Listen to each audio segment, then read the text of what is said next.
안녕하세요. 퇴근은 몰빵입니다. 오늘은 2차 전지 소재주 중에서 한창 주목을 받았던 첨보가 최근까지 계속 주가가 부진한 흐름을 보이고 있어서 노이즈에 대한 부분이 어떤 상황인지 한번 살펴보고 앞으로의 주가의 방향성에 대해서 이야기를 한번 해볼까 합니다.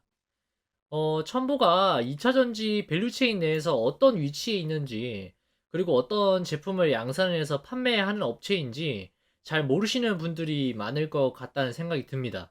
그래서 최근 2년 동안 2차 전지 관련 주식이 좋다더라, LNF, 에코프로 BM, 첨보, 뭐 이런 주식들이 더 갈 거라더라, 이 정도만 듣고서 투자하신 분들도 개인 투자자들 사이에서는 상당히 많은 걸로 알고 있습니다.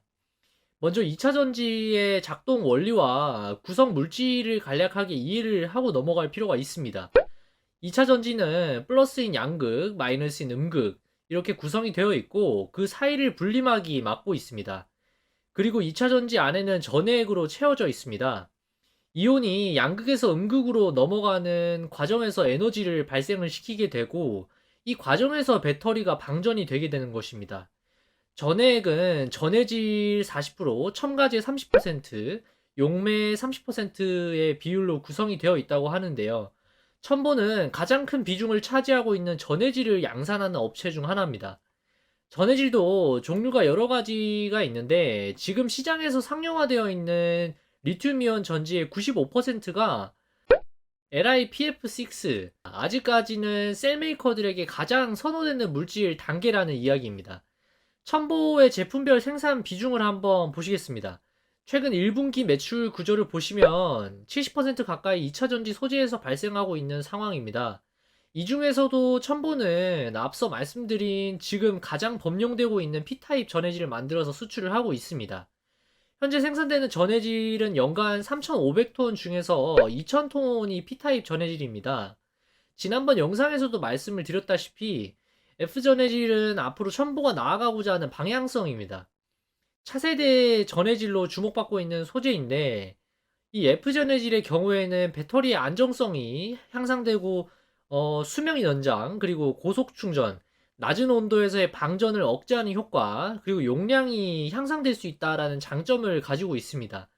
엔드 유저 즉 완성차 생산 업체들이 앞으로 계속 높은 효율을 내는 전기차 배터리를 수요로 하는 배경이 있기 때문에 2030년까지 지속적으로 차세대 소재에 대한 니즈가 높아질 것으로 전망을 하고 있는 상황입니다. 표를 한번 보시면 충방전 횟수가 늘어남에 따라서 배터리의 용량이 계속해서 떨어지게 되는데 F전해질을 섞을 경우에 감소율이 현저히 우수한 숫자를 보이고 있다는 것을 확인할 수 있습니다.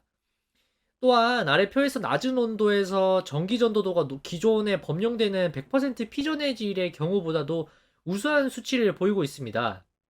이러한 연구 결과가 이미 나왔기 때문에 첨보는 앞으로 차세대 전해질을 F타입이 될 것이다라는 것을 전제로 깔고서 향후 2025년까지 증설을 F타입을 중심으로 해나가겠다라는 목표를 가지고 있습니다.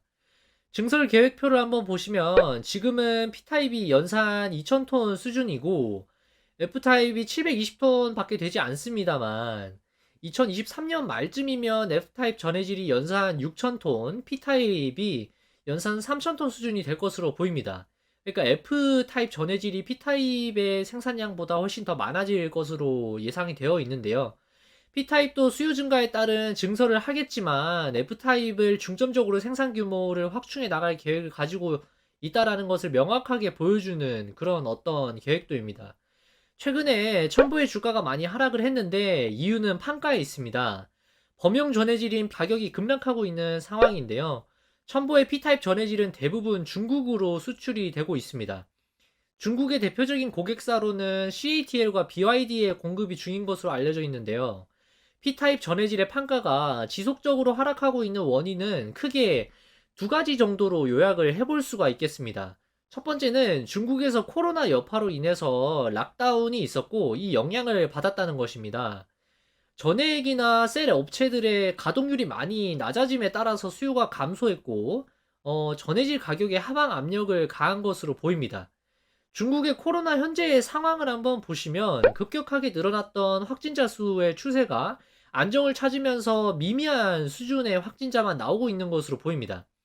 정부에서 내린 락다운 조치도 이미 대부분 해소된 것으로 보고 있습니다. 락다운 기간 동안에서 산업 생산 지표를 보시면 전년 동월 대비 역성장하는 모습을 보이면서 공장들의 가동률이 급격한 하락이 나타났었음을 엿볼 수 있습니다. 상해 자동차 그룹이 발표한 걸로는 이미 봉쇄 전 생산량의 70% 수준까지 회복이 되었다고 하니까 락다운 영향은 3분기가 끝나기 전에 대부분 정상화가 될 것으로 전망을 하고 있는 상황입니다. 두 번째는 LiPF6 그러니까 육부라 인산 리튬의 중국 업체 증설이 1분기에 반영이 되면서 2월부터 계속 공급이 늘어나는 상황이 되버렸고 이러다 보니까 첫 번째 원인이 락다운과 맞물려서 전해질의 판가를 하락시키는 요인으로 작용을 한 것으로 보고 있습니다. 이러한 이유 때문에 피전해질의 판가가 지속적으로 떨어지는 부분에 대해서 첨보의 이익 마진이 훼손될 가능성이 거론되고 있기 때문에 주가가 하락세를 돌리지 못하고 있는 상황인 것으로 파악을 했습니다. 그럼에도 최근 6월 13일에 진행됐던 콥데이에서 회사 측의 입장을 들어보시면 피전해질의 경우에는 생산 설계를 새로 바꾸고 있기 때문에 지금 신규로 증설되는 공장의 경우에는 현재 이익 마진 대비했을 때는 1.5배 수준의 마진이 나올 것으로 기대를 하고 있고, 그래서 이익률이 더 올라갈 수 있는 여지가 있다라고 보고 있고, 그런 이야기를 하는 모습을 봤을 때는 충분히 올해 증설 예정된 1000톤에 대해서는 신규 설계가 빠르게 선행되고 나면 기존의 캐파인 2000톤에 대해서도 설계 변경을 통해서 이익 마진율을 높이는 작업이 들어갈 것이라고 밝혔습니다. 추가적으로 F타입 전해질의 경우에도 중국 현지 업체를 포함해서 당사에서 예정하고 있는 증설 물량이 시장에 나오기 시작하면 판가 하락이 나타날 수 있다라는 것에 대한 질문도 있었는데, 결국에는 당사에서 증설하는 물량이 5,000톤이 생산될 즈음이면 현재 수준보다도 크게는 50%까지도 더 판가가 낮아질 것에 대해서 고려를 하고 있고, 그 상황에서도 목표하고 있는 첨보에서의 마진은 25% 수준인 것으로 이야기를 했습니다. 다시 말씀드리면 이익 마진 훼손에 대해서 첨보는 회사 내부적으로 어느 정도 준비가 되어 있는 것으로 볼 수 있겠습니다. 그럼에도 불구하고 제 개인적인 생각으로는 2분기는 상해 락다운 여파로 일정 부분 작용할 것으로 보이기 때문에 실적이 생각보다 못한 수준을 기록할 가능성이 상당히 높다라고 보고 있으며, 2분기 실적을 계기로 다시 정상 궤도로 턴할 수 있는 상황이지 않나 그렇게 바라보고 있습니다.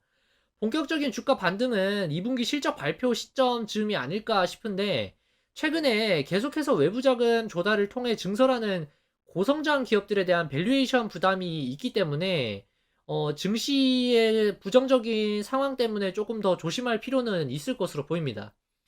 첨보의 경우에는 연초에 12로 2,500억을 조달을 하고 BW로 500억 자금을 조달을 했습니다. 3천억 원 모두 전환가액이 32.8만 원이고, 리픽싱 주가가 하락하면 전환가액도 그에 맞춰 낮게 해주는 옵션 조항이 없기 때문에 주식이 전환돼서 시장에 충격이 주려면 우선 전환가액보다는 주가가 높아야 투자자들에게 유리한 상황이기 때문에 그렇게 부담은 크게 없을 것으로 보고 있습니다. 투입한 회사들도 전부 매자닌 투자하는 걸로는 실력 있는 운용사들인 것으로 확인을 했으니까 당장의 자금 조달 때문에 우려가 될 만한 상황은 아닌 것으로 보고 있습니다. 2분기 실적까지 중국의 P 그리고 F타입 전해질 판가 추이를 계속해서 지켜보시면서 락다운 회복이 얼마나 빠르게 나타나는지를 유심히 지켜보시는 것이 좋을 것으로 판단을 합니다. 오늘 제가 준비한 영상은 여기까지입니다. 제가 준비한 영상이 도움이 되셨다면 구독과 좋아요 부탁드리고 알림 설정까지 해두시면 다음 영상도 놓치지 않고 받아보실 수 있습니다.